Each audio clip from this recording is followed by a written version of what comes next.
Alcaraz a un peu moins le vent dans les voiles qu'il y a déjà eu il y a quelques semaines. Léla, qui est une des joueuses les plus combatives, les plus acharnées sur le circuit. Moi, je crois beaucoup en Léla Fernandez. Est-ce qu'un changement d'entraîneur, ça bouge beaucoup de choses dans ta vie de joueur? Oui, certainement, surtout quand ton entraîneur, c'est ton père.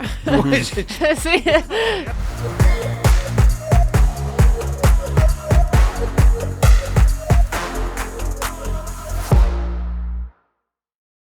Salut, bienvenue à Sur la ligne, en direct de nos nouveaux studios et de notre collaboration avec Chaos Sport. Alex Réjabal à votre compagnie, Hugues Léger en face de moi et Charlotte Robillard-Minette à mes côtés. Bienvenue, comme je disais, dans nos nouveaux studios. Je suis particulièrement content de cette association-là avec Chaos Sport. Merci infiniment pour la confiance et puis pour ce beau studio-là que vous voyez. C'est vraiment next level, comme on dit. Je suis vraiment très content, Hugues. Toi et moi, ça fait quand même plusieurs années, Charlotte aussi, là, que tu as embarqué avec nous, déjà un bon 2 ans. Mais je tiens à dire en partant que je suis extrêmement fier de voir où est-ce qu'on en est rendu. J'en parlais hors d'onde, mais c'est un show que Nico et moi, on a parti dans nos cuisines. Là, et puis, de le voir rendu là, ça me rend extrêmement fier. Puis de le faire avec deux personnes que j'aime beaucoup, Hugues et Charlotte. Et ça me fait vraiment un grand plaisir. Alors, mais là, tu as dit que tu allais pleurer dans mes bras. Là. J'attendais, là, j'étais prête. C'est une petite larme qui commence à descendre. C'est plus dur. C'est plus dur. C'est plus dur. Ouais, mais c'est plus dur. Ouais, mais je le suis. Je suis fébrile. J'ai surtout beaucoup de fierté, comme je dis, parce que c'est ça. C'est un projet sur lequel j'ai travaillé fort. Hugues aussi. On a travaillé fort. Là, on l'a porté à bout de bras pendant des années, puis on l'a fait par passion, beaucoup plus que par monétisation, sans dire qu'il n'y a pas des gens qui nous ont appuyés financièrement. C'est le cas. Je pense à Tennis Giant, je pense à d'autres commanditaires qui nous ont appuyés dans le passé. Mais non, c'est sûr que je suis fébrile, Charlotte, parce que ça me fait vraiment plaisir de le voir. Je te taquine, moi aussi, je suis super emballée. Puis je pense que c'est cette association-là que ça prenait pour amener sur la ligne au niveau où j'ai toujours rêvé de l'amener. Alors, je suis bien content. Alors, voilà. C'était mon introduction. Quelques commentaires. On finit toujours par parler en intro de trucs peut-être un peu moins tennis, pas trop longtemps. Hugues, tu vas faire un commentaire sur Roger Brulotte. Roger, on l'a déjà eu dans notre émission de radio à l'époque. Il était venu faire un tour à nous pendant l'Omnium Banque Nationale. Un des grands, une légende du monde des sports que tu voulais saluer. Oui, surtout que de façon appropriée, sa chapelle ardente a été au stade IGA, donc Parc Jarry, les expos, donc je pense que c'était le bon endroit que la famille a choisi. C'était vraiment bien qu'on puisse l'accueillir là, pour sa sortie la semaine dernière. Puis Roger, que de bons souvenirs. Moi, je le connais à TVA Sport à l'époque où j'étais DG là-bas. Juste une anecdote, il arrivait pour ses broadcasts au 3e sous-sol de TVA.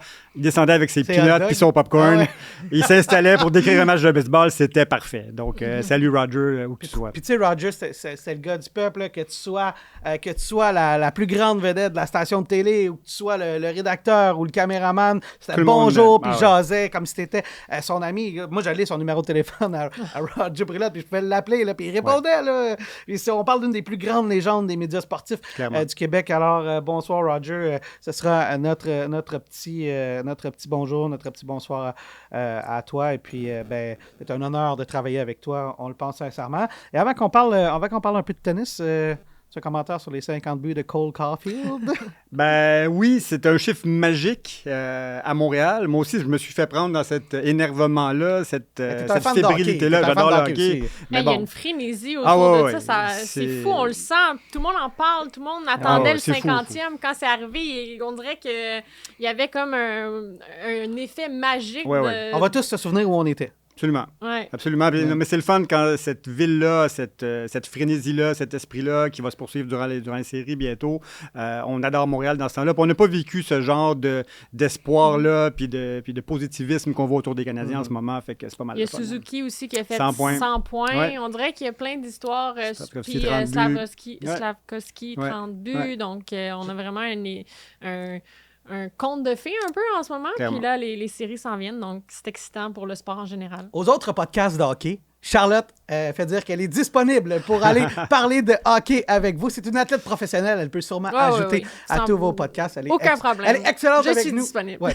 Puis voilà, elle est disponible. La plug est fait. Bon, ça vous dérange pas, parlons de tennis puisque c'est notre mandat. Ça me fait toujours plaisir de le faire. Et on va commencer en grand avec Valérie Tétrault. On s'est entretenu avec elle un peu plus tôt aujourd'hui. Voici ce que ça a donné. Valérie Tétrault, merci de te joindre à nous dans nos nouveaux studios. C'est la première fois de la saison, si je ne me trompe pas, à part le premier épisode, là, ou l'épisode de fin d'année qu'on a fait, parce qu'on se parle. Alors, je vais commencer avec comment vas-tu? Comment te portes-tu? Je vais très bien, merci, et je suis impressionnée par votre nouveau chez vous. C'est beau chez vous. On est tout aussi impressionnés. Et sache une chose, Valérie, tu es le bienvenu chez nous quand tu veux, vraiment. T'es invité, t'as vraiment, tu le sais depuis longtemps, la carte... La première carte chouchou. La première carte chouchou, c'est la première qui aura cru en nous et qui aura permis ce projet-là en bonne partie. Alors, voilà où il est rendu, ce projet-là, Valérie, puis on en est très fiers, puis merci de nous accompagner encore dans ce projet-là à chaque semaine, puis tant qu'à faire, je vous remercie, vous aussi, Charlotte et Hugues, d'être avec nous. Valérie, on va parler de tennis un peu, parce qu'on n'est pas juste là pour parler du studio. Il y a quand même eu beaucoup de dossiers cette semaine. Peut-être un petit mot sur la Billie Jean King Cup, si on commence avec le côté canadien. Comment as-tu vu cette compétition ce week-end et cette défaite du Canada?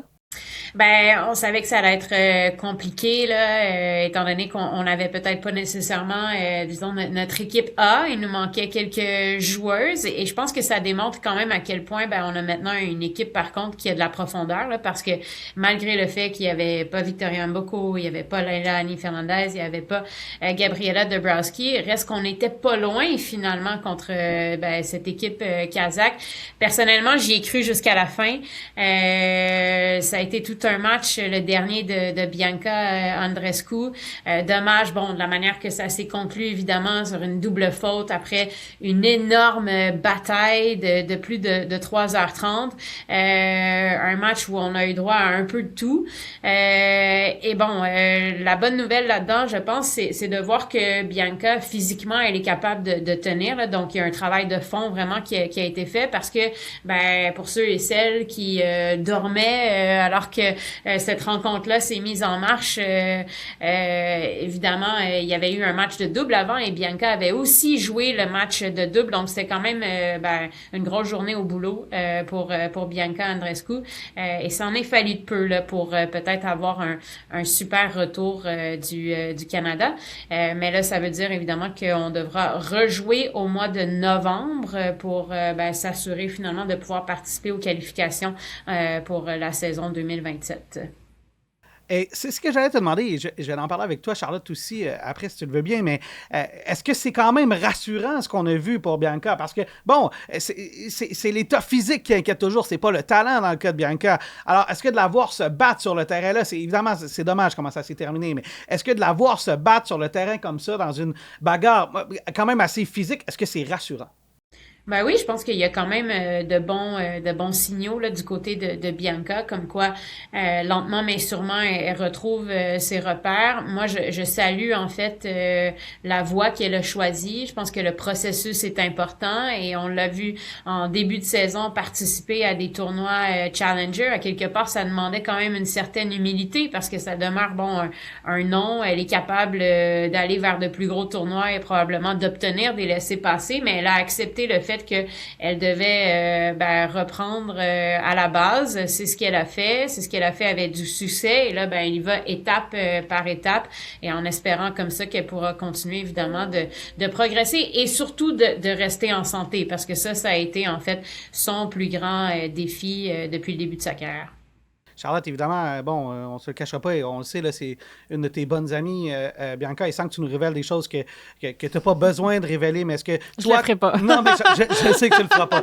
Mais est-ce que comme j'ai plus te placer comme fan de tennis que comme son ami, est-ce que quand tu regardes ça, ou comme experte de tennis, je vais le dire comme ça, est-ce que quand tu la vois se battre sur le terrain comme ça, il y a quand même quelque chose de positif à ce retour-là, et tu te dis, il y a peut-être une étincelle de Bianca qui commence à revenir. Là. Oui, certainement. Je pense qu'elle se met dans les meilleures dispositions. Elle a pris beaucoup de temps, justement, pour travailler son côté physique. Donc, je pense que c'est là aussi le nerf de la guerre pour elle d'être vraiment en santé, de faire attention aux blessures. Elle a mis beaucoup de temps sur ça et elle a fait la bonne chose. On le voit, elle est capable de durer des 3h30 et elle avait eu un match avant également. Ouais.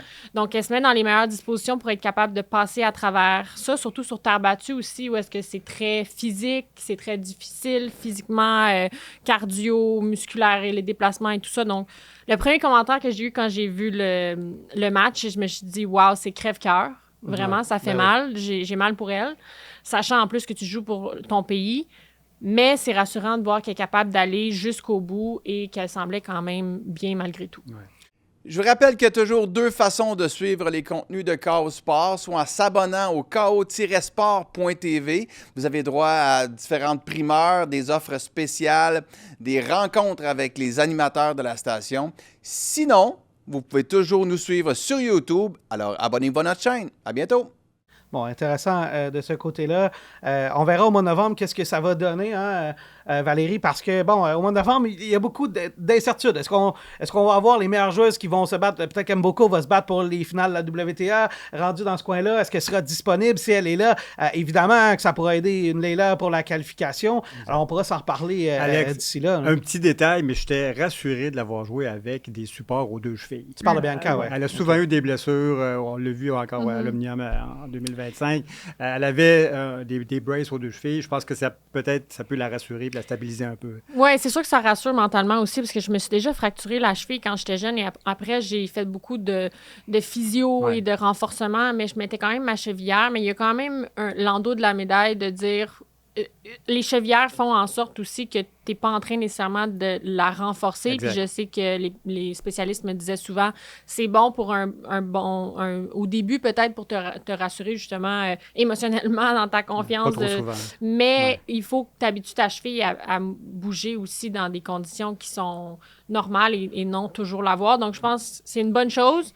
Puis que tranquillement, elle va être capable de l'enlever. Donc, elle s'en va dans la bonne direction. On va revenir sur les joueuses canadiennes peut-être un peu plus tard. J'ai des questions pour Valérie dans le cas de Victoria Mboko. Mais Hugues, tu avais des dossiers pour Valérie, si tu veux je voudrais, Val, que tu nous parles des dossiers importants pour toi en ce moment, sur quoi tu mets tes énergies beaucoup. On connaît des gros dossiers comme celui du stade, évidemment, de l'évolution du stade 3.0 ou 2.0, je ne sais pas comment on l'appelle. Une Coupe Davis, une très belle affiche de prestige qui s'en vient après l'US Open, France et Canada, qui va être au Québec. On ne sait pas où encore. Il y a un secret qui est gardé. En tout cas, ça flotte en ce moment. Si tu veux nous parler un peu de tes dossiers prioritaires en ce moment. Oui, ben commençons par l'Omnium Banque Nationale, peut-être. Effectivement, là, je dirais que le plus gros dossier et la plus grosse priorité, c'est effectivement de travailler sur le plan long terme pour nos infrastructures ici au stade IGA.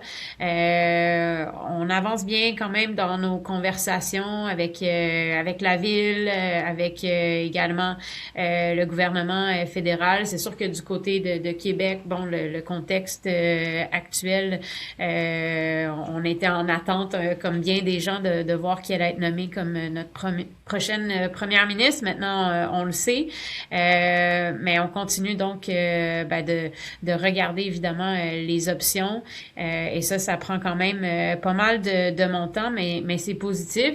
Après, on a un tournoi aussi à préparer évidemment pour cet été. Je vous dirais qu'on ressent beaucoup le momentum encore que nous a donné la dernière édition. Donc côté vente de billets, là, ça va très bien. On a mis plusieurs choses en place aussi avec le nouveau format l'été dernier. Donc on travaille un peu plus, je dirais, à peaufiner vraiment et à continuer d'améliorer l'expérience pour les gens qui viendront.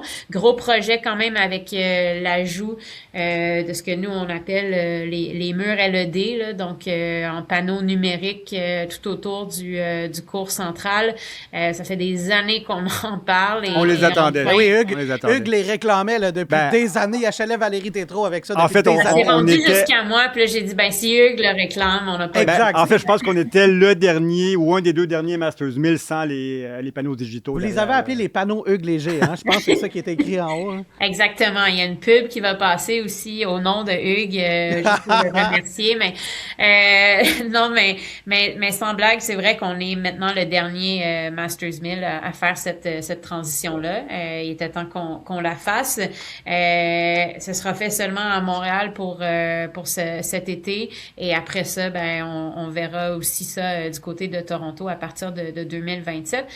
Mais bon, ce qui est excitant là-dedans, c'est que évidemment, il y a une grosse partie de l'expérience lorsqu'on vient à l'Omnium Banque Nationale qui se passe sur le cours central. Et ça, c'est vraiment un moyen d'être capable finalement de dynamiser un petit peu plus l'expérience alors qu'on a une audience qui est captive.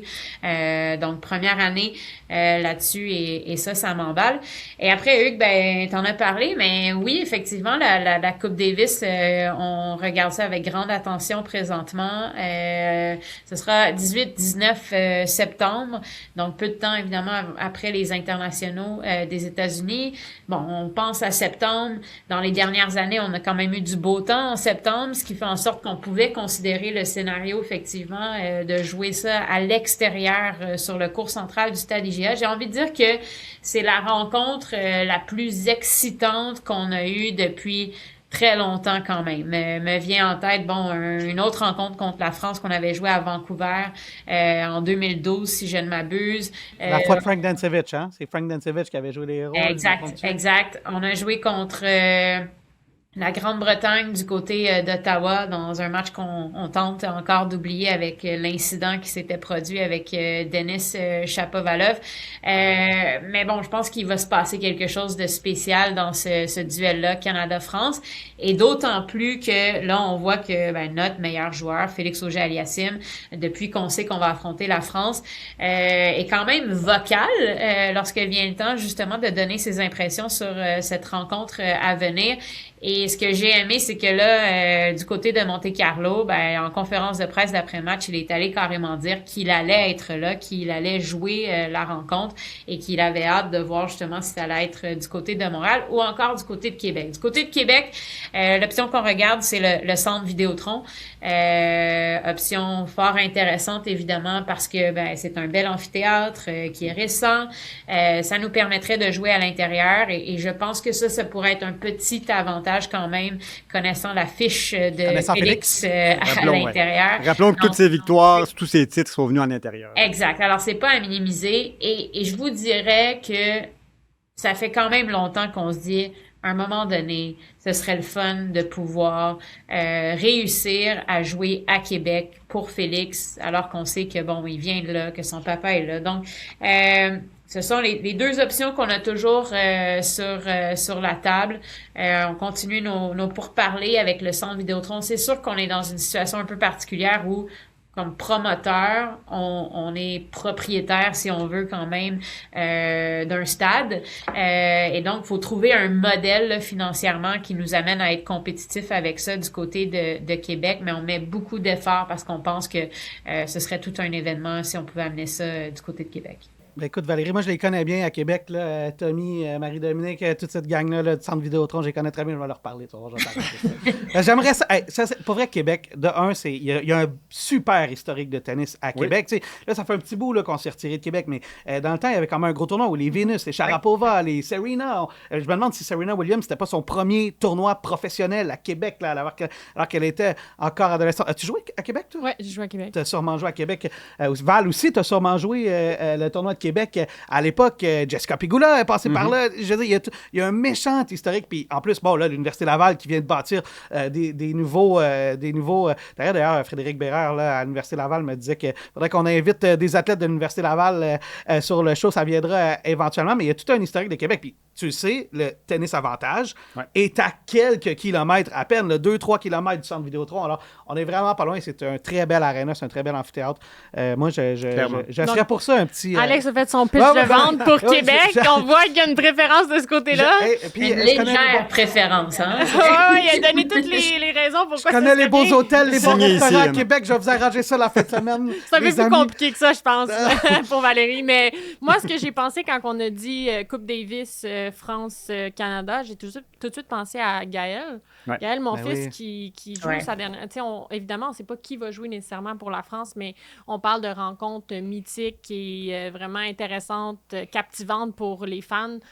On ne sait pas il y a vraiment des bons joueurs là, pour la France, mais s'ils décident de jouer probablement pour une dernière fois, ça pourrait être... Oui, ne serait-ce que l'aspect francophone de la c'est chose. Ça. Il y a beaucoup de Québec, liens. Oublions pas que Louis Borfiga, qui a développé beaucoup le Centre national qu'on connaît aujourd'hui, a aidé à former des Monfils, Gilles Simon et tout ça. Évidemment, les deux communautés, il y aurait une ambiance de fou, c'est certain, que ce soit à Montréal ou à Québec, là, pour toutes les raisons qu'on connaît.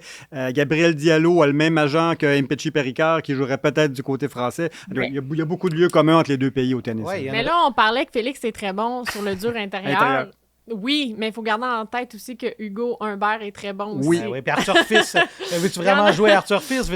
Exact. C'est un match-up vraiment intéressant Canada-France. Absolument. Mais écoute, si Félix est là, puis il arrive le couteau entre les dents à Québec, c'est beaucoup de pression aussi, par contre. Oui, mais en même temps, de la façon dont il joue présentement, on pourra en reparler peut-être plus tard, mais la façon dont il joue présentement, je veux dire, il a laissé exactement là où il avait terminé l'année. Il joue très bien, Félix. Je veux dire, c'est assurément un des meilleurs joueurs depuis le début de la saison. Valérie, cinquième mondial au classement. Je ne veux pas trop prendre de ton temps. Il y a juste un dossier que je veux aborder avec toi, et c'est ce début de saison de Victoria Mboko. Je veux dire, on l'avait vu venir, là, sa fin de saison, mais là, qu'elle continue à un niveau, alors que là, les joueuses l'attendent. Là, on se disait, bon, au début de la fin de la saison, c'est correct. Là. Les joueuses l'ont pas vu venir. Elle a gagné un Masters 1000. La fin de saison a bien été. Mais là, c'est pas vrai qu'en janvier, ils ne savaient pas qui elle était. Là. Ils l'attendent sur le terrain et elle continue de performer. Elle continue d'avancer dans les tournois. Je veux dire, est-ce que vous aviez vu ça dans les cartes à Tennis Canada? Je vais utiliser le terme une domination comme ça parce que, écoute, même Andy Roddick commence à dire, là, cette fille-là va gagner un grand chelem, puis je pense qu'on le pense tous. Ouais, j'allais dire, je pense qu'on est en droit de rêver, là, étant donné l'immense potentiel qu'on a vu l'an dernier. Mais bon, ça reste que justement, ça tient presque des scénarios de rêve, là, ce qui se passe depuis le début de la saison. Souvent, dans une deuxième année, c'est un petit peu plus compliqué et c'est normal, hein. Elle doit apprendre à vivre avec un nouveau statut. Elle est maintenant attendue, non pas seulement par les joueuses, mais par les médias, par les promoteurs. C'est la poster girl de Wilson en ce moment. Wilson la met de l'avant. Elle reçoit multiples invitations. Donc, c'est beaucoup de choses à gérer. C'est beaucoup de nouveautés aussi. Et on se rappelle que c'est encore une adolescente. Et donc, elle vit toutes sortes de choses en même temps, en parallèle. Et pourtant, justement, c'est comme si elle, il n'y a rien pour la déranger, pour la déconcentrer surtout. On a l'impression que, elle a une mission, elle connaît ses objectifs, et finalement, clairement, elle continue de faire ce qu'il faut pour pouvoir performer au meilleur niveau.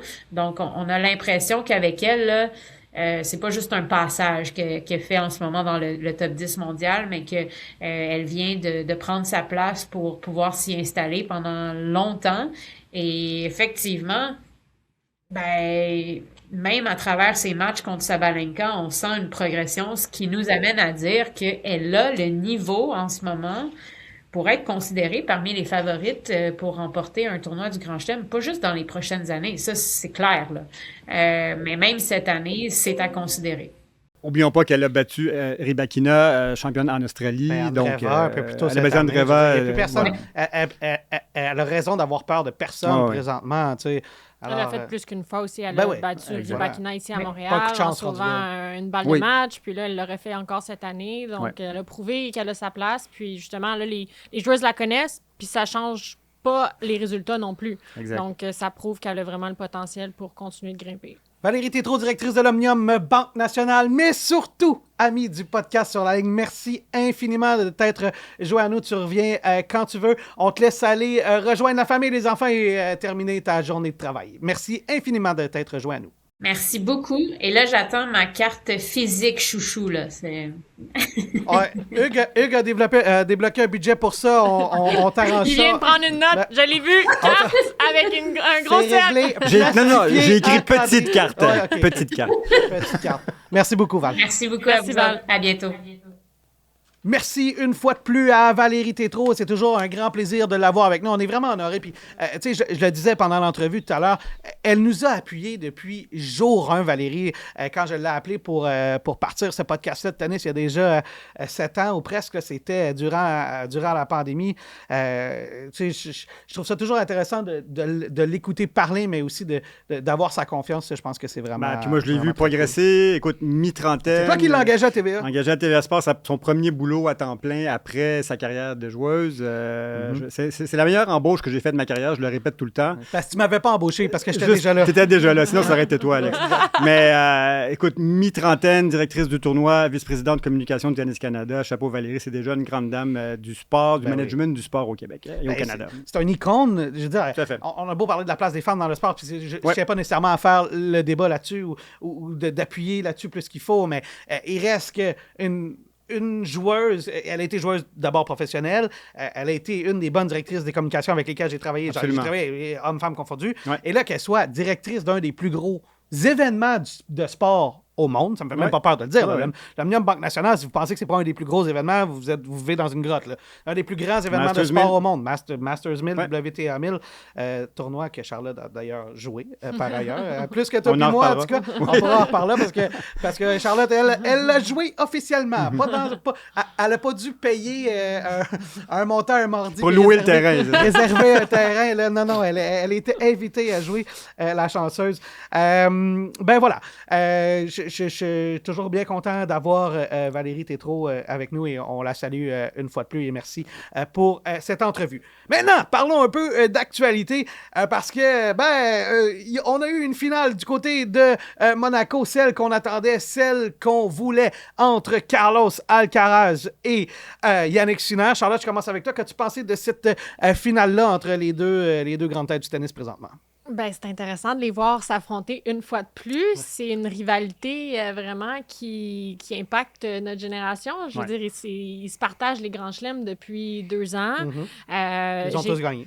Ils ont tous gagné. On voit qu'ils sont vraiment une coche à part. Même les joueurs sur le circuit le disent. Zverev, il regarde son camp et il dit « Je sais pas comment le jouer, je sais pas quoi faire. » C'est quand même le 3e au monde. Donc, on voit vraiment qu'ils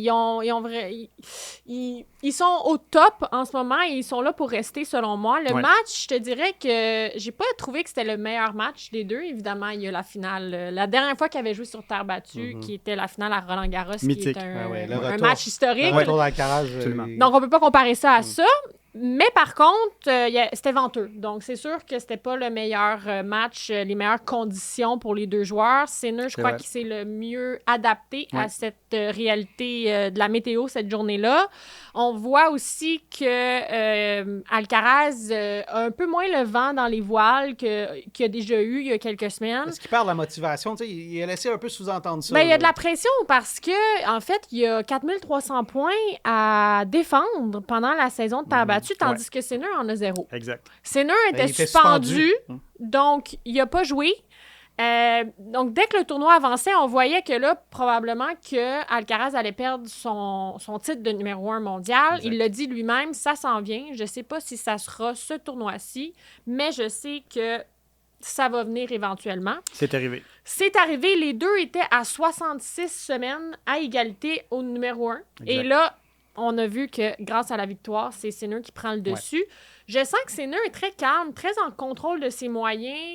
Il panique pas, tandis qu'Alcaraz est un petit peu plus...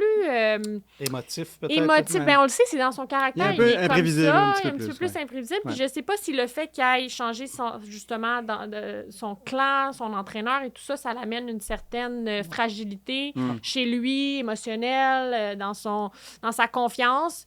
Mais je sens que Sinner a repris le dessus un petit peu. L'année passée, je sentais que c'était le contraire. Donc, dans le match, ce que j'ai senti est une double faute sur la balle de 7 de la part d'Alcaraz. Il gagnait 3-1 dans le deuxième. Exact. Il l'a échappé. Donc, je sens vraiment c'est de la fragilité, je crois, plus que du clan Sinner. En même temps, il a gagné l'Australie. Oui, mais depuis, attention, là, Sinner a gagné back-to-back, le Sunshine Double, donc Indian Wells, Miami et Monte-Carlo. Un seul autre joueur a fait ça dans l'ère Open, c'était Djokovic en 2015. Donc, compagnie très restreinte au plus haut niveau. Et dans toute cette période-là, donc 3 Masters 1000 de suite, il a perdu un seul set. C'était dans son premier match à Monte-Carlo où il avait pris un petit break après le Sunshine Double, après Miami. Donc, Sinner, effectivement, est sur une sacrée lancée. Puis, il est même arrivé sans attendre. Il a dit, écoute, on va le prendre match après match, on verra ce que ça va donner. Il sera en finale, il gagne en 2-7 contre Alcaraz. C'est tout le temps dans ce temps-là qu'on joue mieux puis qu'on gagne. Numéro 1. Mais c'était aussi son premier gros titre sur terre battue à Sinner. Exact. Il avait seulement gagné un ATP 250. Absolument. Et c'est tout. On dirait que ça m'a choqué un peu quand je me suis rappelé ça. Oh, oui. Donc là, est-ce qu'il est en train de reprendre le dessus sur la surface à Alcaraz, en guillemets? C'est intéressant ce que tu dis, parce que si oui, il va peut-être avoir une mainmise sur la place de numéro 1 mondial, parce que si dans les dernières années, il ramassait pas beaucoup de points sur la terre battue, comme Alcaraz le faisait, et qu'il continue de performer sur dur jusqu'à la fin de la saison, ou même sur gazon, ça va être difficile pour Alcaraz là, d'avoir la première place de numéro 1 mondial. Et ce qui est intéressant dans le cas de Yannick Sinner aussi, quand tu regardes le tableau qu'il avait, c'était pas un walk in the park non plus. Là.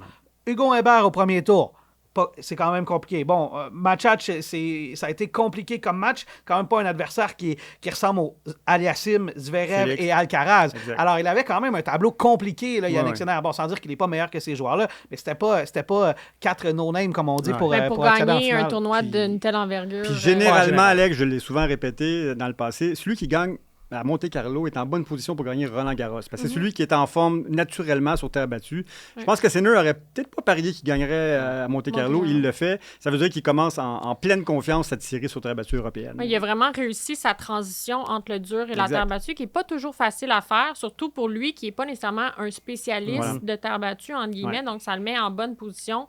C'est seulement dans un mois et demi. Roland-Garros, ça vient vite. Donc, pour moi, il y a peut-être un petit ascendant de ce côté-là. Alcaraz peut toujours nous surprendre et revenir d'une balle de match. Il peut monter en puissance. Il y a plusieurs Masters 1000 en Rome. Il y a Madrid, il y a Barcelone cette son semaine. Service aussi. Il y a plein de choses qui peuvent évoluer d'ici là. Donc, ça reste à voir. Mais il y a beaucoup de pression du côté d'Alcaraz parce qu'il y a beaucoup de points à défendre aussi. Donc, ça peut jouer définitivement. Tandis que Sinner est plus libéré. Il est redevenu numéro 1.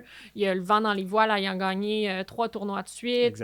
Donc... On en parlait plus tôt, Alex, je veux juste redire ça. L'écart entre Alcaraz, Sinner et le troisième, qui est Zverev, est de plus de 7000 points. Donc, ils sont dans une classe complètement à part. Là. Donc, même si tu doubles les points de Zverev, qui est le troisième, il ne rattrape pas le deuxième, qui est Alcaraz. Donc, il y a un gap énorme. Tellement de points comparé... Mais sais-tu qu'est-ce que je me disais? Ça doit être tellement décourageant pour les autres de voir ça. Non, mais c'est vrai, en tant que joueuse, je me mets dans leur... Tu joues au tennis pour gagner des tournois, gagner des grands chelems, être numéro 1 mondial, surtout quand tu es dans le top 10, dans le top 5, dans le top 3.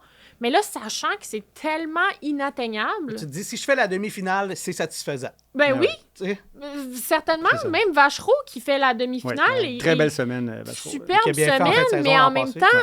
Je le vois pas battre un Sinner, je le vois pas battre un Alcaraz. Vois-tu un Félix même battre un Sinner ou Alcaraz à ce moment, alors qu'il les a déjà battus, là, mais... Constamment, à chaque semaine, non. Tu vois, c'est intéressant. Et ça, c'est intéressant ce que tu dis, parce que tu as ce point de vue-là de joueuse, parce que tu as joué, tu as été pro, et puis tu as été parmi les meilleurs au monde junior pour le monde qui ne le savent pas. Alors, quand tu arrives contre quand tu regardes le tableau, puis tu te dis... Je ne sais même pas si je peux le battre. Comment tu peux te pointer sur le terrain? Quand tu es un athlète en général, tu mets les pieds sur le terrain, au moins en te disant aujourd'hui, anything can happen, mais si ça joue déjà dans ta tête, écoute, ça te dit à quel point ils sont dominants. C'est comme le Big Three, dans un sens. Les autres, ils devaient être un peu aussi au bout du gouffre. As-tu déjà vu le podcast de Mouratoglou où est-ce que il était avec Gaël Monfils et il parlait justement de ça. Il disait, puis avec Tsonga, il parlait justement du fait que il disait, notre génération, on aurait pu gagner plus de tournois. Ouais, peut-être, mais il fallait que tu battes à chaque semaine, il fallait que tu battes soit Federer ou Djokovic. Il disait, en battre un, ça va. En battre deux, ça va, mais en battre trois, à un moment donné. C'est presque impossible. Mais Alex, Charlotte, pour les fans, c'est une bonne chose. Les rivalités, d'un point de vue mise en marché, marketing, c'est payant. Donc, cette rivalité-là, les gens l'attendent. Ils ont une belle rivalité aussi. Ils se respectent. On veut ça, tu veux ça. C'est une belle rivalité, c'est bon pour le tennis. Oui, c'est respectueux. Ils ont quasiment une amitié aussi, même à la fin, on l'a vu, malgré qu'il perdait son numéro 1, il y a eu une belle accolade. Tout à fait. Donc, je pense que c'est bon pour le sport, mais pour les autres, me mettant dans leurs souliers... C'est l'ancien athlète bon courage. Bon courage. Continuez de travailler fort, très, très fort. L'ancien athlète qui parle et qui va voir le quart d'heure, je te mets ta pression à combien? Ce que tu veux, là, rendu là, c'est pas trop grave. As-tu déjà assisté au tournoi de Monte-Carlo? Non, parce que Hugues, oui. Hugues, quand il habitait en Europe, il allait souvent... Je l'ai profité, ouais. Je suis allé à 3 reprises. J'ai vu Ferrero gagner, ça me place. C'est pour ça que j'ai des raquettes en bois derrière moi. Guillermo Correa, mais c'est un des beaux Masters 1000 dans un des plus beaux sites au monde, au bord de la Méditerranée. J'ai vu les vidéos. Il y a souvent des célébrités aussi qui y vont. Absolument. Comme Hugues. Ouais, quelques gars, des vraies célébrités. C'est pas pour rien que je l'ai nommé, je veux dire. À ce compte-là... Je parlais des gars de la F1, de Zendaya. Non, mais un point intéressant, Alex. Tu le mets pas sur le même niveau, tu trouves pas que c'est un A? Oui. B aussi, là. Mais c'est un site magnifique qui est un site temporaire. Je tiens à le dire, c'est pas un central permanent, donc c'est un club avec trois terrains, ce qu'on voit à la télé. Comme la F1. Oui, ou comme Montréal un peu, mais qui a un vrai central. Ouais. Là-bas, ils enlèvent tout. Tout ce que vous voyez à la télé à Monte-Carlo disparaît 3 jours après et ça redevient un club pour les membres. Je voulais juste faire une blague là-dessus. D'ailleurs, quand je suis arrivé, Hugues attendait dans sa loge.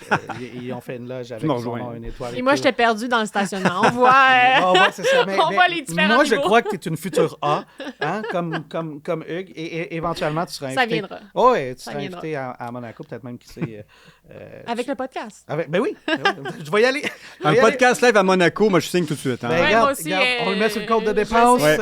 Puis on demande à Hugues sont où les bons restaurants à Monaco. Hein, ils nous amènent manger un steak. Alors, on va accélérer un peu parce qu'on a quand même beaucoup de dossiers. Puis il nous reste, au maximum peut-être une 20aine de minutes. Là.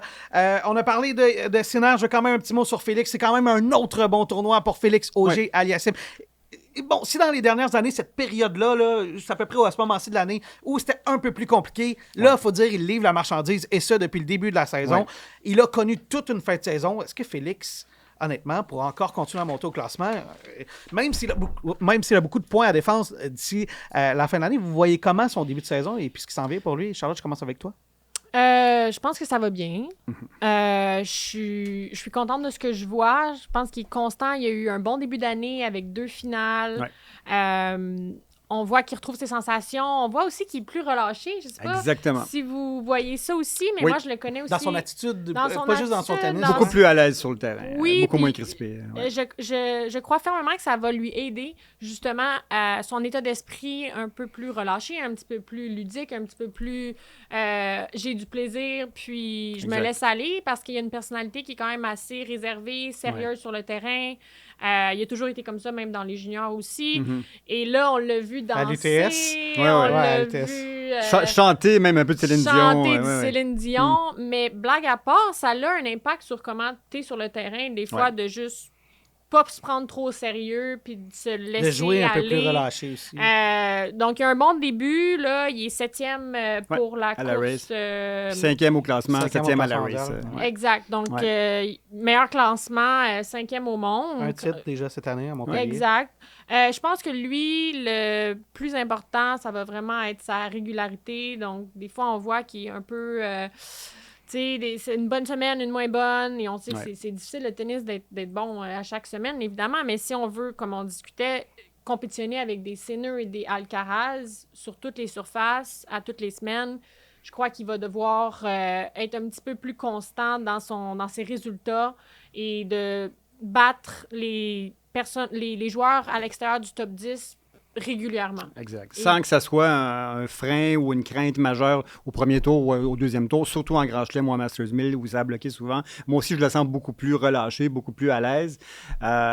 Depuis qu'il est marié, depuis quelques mois, on le sent mieux dans ses baskets. C'est intéressant parce que cette période, je veux dire, la fin de la saison, où est-ce qu'on part avec le US Open après le mariage, il a connu toute une fin de saison. Exact. Par la suite, bon, je ne sais pas s'il y a un lien de cause à effet, mais il reste que le timing est intéressant. Souvent, quand tu te sens bien dans ta vie en général, c'est plus facile émotionnellement, dans ta tête, dans ton cœur, t'es bien, ben c'est plus facile, effectivement. À Monte Carlo, il avait également Diallo, il a perdu contre Fonseca. On ne peut pas vraiment lui en vouloir. Là. C'est peut-être le joueur qui pourra embêter Yannick Sinner et Carlos Alcaraz à moyen terme. Et je plutôt qu'on le pense. Plutôt qu'on le pense. Ben oui, absolument. Il y avait une défaite de Shapovalov au premier tour. J'ai hâte de voir qu'est-ce que ça va donner. Peut-être un petit mot rapidement sur Fernandez qui sera à Stuttgart cette semaine. T'as pensé quoi du début de Leila Annie Fernandez? Si Mboko connaît des débuts fulgurants cette année, c'est pas exactement le cas pour Leila. Ouais, début de saison en dents de scie pour Leila, très peu de victoires en début de saison, beaucoup de défaites au premier tour aussi. Leila, qui est une des joueuses les plus combatives, les plus acharnées sur le circuit, moi je crois beaucoup en Leila Fernandez, développée à Montréal, dans l'équipe de Tennis Montréal Excellence quand elle était jeune, je tiens à le mentionner. C'est qui déjà le directeur de Tennis Montréal? Et pour Leila, ben, je pense que c'est un moment de sa carrière aussi, elle doit se questionner. Est-ce qu'elle a fait les bons choix en termes d'entourage, de coach et tout ça? Son père a eu beaucoup d'influence, l'a amené aussi là où elle est rendue. Il y a un rôle. C'est le chef d'orchestre de l'équipe Leila. Puis j'ai rends hommage à Jorge Fernandez. C'est grâce à lui aussi si elle est là aujourd'hui. Mais à un moment donné, il faut peut-être quelque chose d'autre pour compléter, pour remettre en question certaines phases du jeu au niveau tactique. Dans n'importe quelle équipe. Regarde, Iga le fait. Alcaraz a changé. Tout le monde doit... Iga Swiatek, c'est séparé de son entraîneur. Mais c'est difficile pour Leila, il faut le dire. Là. Je suis curieux de... Je ne veux pas faire nécessairement un cas sur Leila comme tel, mais est-ce qu'un changement d'entraîneur, ça bouge beaucoup de choses dans ta vie de joueur? Tu sais, toi, tu as changé à quelques reprises d'entraîneur. Est-ce que ça change? Que ça change beaucoup? Certainement, surtout quand ton entraîneur, c'est ton père. Mais ça doit être vraiment plus complexe. C'est beaucoup plus complexe la relation à plusieurs niveaux. Là. Ben, Tsitsipas et autres, bon point. dans le sens où tu peux jamais... ton père va toujours être ton père. Ta mère va toujours être ta mère. Là. Même Denis, sa mère, l'a coaché pendant longtemps. Tu peux créer une rupture et dire, bon, là, j'ai besoin de changement, j'ai besoin d'autres choses. Ça peut laisser des traces. Mais c'est difficile émotionnellement parce que ça reste la famille et cette personne-là va quand même être dans ta vie. Donc, où on met la ligne de dire, bon, mais on peut se parler, mais t'es plus mon coach, donc dis-moi pas des choses de tennis. Donc, je pense que c'est difficile de le faire, tandis que quand c'est quelqu'un qui n'est pas dans ta famille, qui n'est pas relié à toi, tu peux complètement couper les ponts ou parler une fois de temps en temps. Mais là, tu appelles tes parents, tu parles... Donc, je pense que c'est difficile de... Là, je dis pas nécessairement qu'elle doit complètement le mettre de côté, parce que je crois qu'il y a une grosse importance. Mais tu penses qu'elle doit le considérer, c'est ça que tu dis? Ben, je pense qu'elle doit... Je pense qu'il vient un moment où est-ce qu'on peut rajouter par-dessus, comme Hugues disait, vraiment se rassembler et de dire, bon, là, il y a des choses qui marchent moins bien. Qu'est-ce qu'on pourrait ajouter à notre équipe pour aider un petit peu? Des fois, c'est juste un changement de momentum, une nouvelle voix ou juste des commentaires un peu différents qui fait que ça change la routine. Puis c'est dans n'importe quoi aussi. Là, on prend l'exemple de Leila parce que ça se passe un petit peu moins bien en début de saison. Mais c'est dans tous les sports aussi, des fois, de juste avoir quelqu'un de nouveau qui te parle et qui te dit un autre angle, une autre dimension. Une autre perspective qui arrive, qui rafraîchit aussi. C'est difficile, le tennis, d'être toujours à chaque semaine au top. Et on sait que physiquement, je veux dire, j'ai tout mon respect pour le travail qu'elle met, l'acharnement, sa détermination, son côté compétitif. Ce sera toujours ça qui va, pour moi, être une de ses plus grandes forces. Puis je pense que physiquement, elle doit aussi travailler très, très fort, être un petit peu plus petite. Et son jeu est très physique. Donc, il y a du travail à faire, selon moi, aussi par rapport à ça, pour peut-être aller chercher un petit peu plus de puissance, un petit peu plus de masse musculaire, que c'est pas quelque chose qui se fait du jour au lendemain. Donc, est-ce que de ce côté-là, peut-être un entraîneur physique qui pourrait s'intégrer à l'équipe, un spécialiste de ce côté-là? Donc, c'est des questions qui se posent, mais je suis pas inquiète qu'elle va, comme on dit, reprendre le boulot puis remonter la pente tranquillement. Elle a déjà battu des filles comme Sabalenka et autres, donc... Puis il y avait des titres à chaque année depuis quelques années. Oui, elle est quand même, c'est pas facile à faire, je veux dire, de ce point de vue-là. Mais je trouve ça intéressant, ce que tu dis, Charlotte. Puis j'ai hâte de voir si, d'une certaine manière, le coup près va tomber et dire, bon, est-ce qu'on ajoute quelqu'un à l'équipe? Est-ce que je me distance de ce qui m'a amené là? Mais c'est difficile de faire confiance à quelqu'un et de l'amener du jour au lendemain. Donc, je pense que c'est un processus que quand ça commence à aller moins bien, peut-être tu commences à considérer le fait d'avoir une nouvelle personne dans quelle sphère? Est-ce que c'est plus psychologique, physique, tactique, technique? Est-ce que c'est plus une amie, quelqu'un, un membre de la famille qui me suit plus, etc.? Donc... Faire le tour de la planète? J'adore Leila, puis je pense que c'est une très, très sympathique, super gentille à chaque fois que je la vois, donc mon téléphone est toujours ouvert aussi. On s'est texté une fois de temps en temps, donc si elle a besoin d'aide, je suis là sans problème. Je tiens quand même à souligner, quand Alcaraz a décidé de se séparer de Juan Carlos Ferrero, je me dis, j'ai peur qu'il y ait une conséquence, parce qu'il était tellement prêt, il l'a pris très, très jeune. Ferrero a fait un choix, il l'a amené là, au numéro 1 mondial. Moi, c'était une relation particulière, presque comme père-fils. Oui, ils le disaient eux-mêmes. Exact. Puis quand ils se sont séparés, je me dis, j'ai peur un peu au bout des premiers mois, il gagne en Australie. Son premier grand chelem avec sa nouvelle équipe. Il a commencé tellement fort que ça l'a mis ces doutes-là en dessous du tapis. Oui. Puis là, ça le rattrape peut-être un peu. Exactement. Ouais. Exactement. On dirait que là, on a le droit de se reposer la question. C'est vrai. Il a fait taire ces points d'interrogation-là au début de l'année, qu'on se disait, là, il change d'entraîneur et on va peut-être voir un peu de fragilité de son côté. Non, pas du tout. Mais là, peut-être, est-ce qu'il reviendra d'ici la fin de l'année? Moi, personnellement, je crois que si ça continue d'être en dents de scie et qu'il ne retrouve pas la forme face à Sinner, peut-être que tranquillement, on le reverrait dans les parages. On va revenir à Leila, qui sera à Stuttgart cette semaine. Bon, la seule peut-être bonne nouvelle dans son cas, c'est que ses meilleurs résultats de la saison sont venus dans les 2 derniers tournois, c'est-à-dire à Miami et à Charleston. Elle a quand même fait des 3e tours avec des bails au premier tour. Alors, c'est pas la mer à boire, là. Elle n'a pas fait 5-6 tours, mais il y a quand même... On peut voir un petit peu de positif. Le problème, c'est qu'elle va affronter Alexandra Ayala, qui est peut-être une des jeunes joueuses up and coming, comme on très beau match-up. Mais ils sont semblables un petit peu. Oui. Tu veux dire des joueuses un peu menues, mais qui sont capables de générer comme de la puissance dans ce sens-là? Oui, mais les deux sont gauchères. Oui, deux gauchères. Deux petites qui jouent vraiment en angle, prennent la balle tôt. C'est un match-up intéressant, vraiment. Elle est 45e mondiale, elle a 20 ans. Et c'est, comme on dit, c'est une fille qui tranquillement commence à... Star montante. Une star montante du tennis féminin. Ouais. Alors, hâte de voir qu'est-ce qui va se passer de ce côté-là. Il y a quand même quelques autres joueuses du côté de ce tournoi-là à Stuttgart. Là. Il y a Rybakina qui est là, il y a Coco également qui est là. Alors, on va suivre ça du coin de l'œil.